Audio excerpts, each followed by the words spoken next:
Hello అండి, నమస్తే అందరికీ. Welcome to my mini world. ఈరోజు అయితే నేను ఫ్రాక్స్లోకి స్కర్ట్స్లోకి వేసుకునే క్యాన్ రెడీ చేస్తున్నా. దీనికోసం నేను 1.5 మీటర్ లైనింగ్ తీసుకున్నాను, 2 మీటర్ల క్యాన్ తీసుకున్నాను. దీని స్టిచ్చింగ్, కట్టింగ్ ఫుల్ వీడియో చూసేయండి. 4 మడతలు పెట్టుకుని నడుము కొలత 7, పొడుగు 30, అడుగు భాగం 7 + 7 14. నేనైతే బాడీ మెజర్మెంట్సే తీసుకున్నాను. ఎలా అయితే మెజర్ చేసుకున్నానో అలాగే కట్ చేసుకున్నా.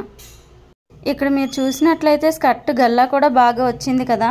ఇక్కడ హిప్ బెల్ట్ అయితే వేస్తున్నాను. 2 ఇంచుల వెడల్పు తీసుకొని సరిగ్గా పొడుగు చూసుకొని కట్ చేసుకొని కుట్టేసుకుంటున్నా. నేనైతే ఎక్స్ట్రాస్ కూడా ఎక్కువ ఉంచుకొని తర్వాత కట్ చేసే పని లేకుండా నేను కరెక్ట్గా కట్ చేసుకున్నాను. కరెక్ట్ కొలతలతో తీసుకుంటే ఫినిషింగ్ చూసారా ఎంత బాగా వచ్చిందో. నేనైతే కొంచెం కూడా స్టిచ్చింగ్ అటు ఇటు అవ్వకుండా బాడీ మెజర్మెంట్స్తోనే కుట్టుకుంటాను.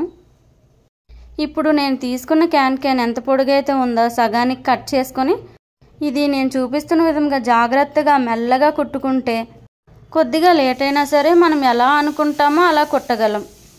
ఈ క్యాన్ ఫోల్డింగ్స్ అయితే మనం ఒకటే విధంగా ఒకటే వైపుకు పెట్టకుండా వీడియోలో చూపిస్తున్నట్టు ఆపోజిట్ ఫోల్డింగ్ చేసుకుంటే చాలా బాగా వస్తుంది. మన క్యాన్ స్కర్ట్ చూసారా ఎంత బాగా వచ్చిందో. వీడియో నచ్చితే లైక్ చేయండి. మరిన్ని వీడియోస్ కోసం సబ్స్క్రైబ్ చేయడం మాత్రం మర్చిపోకండి. Thank you for watching. మరో వీడియోలో కలుద్దాం.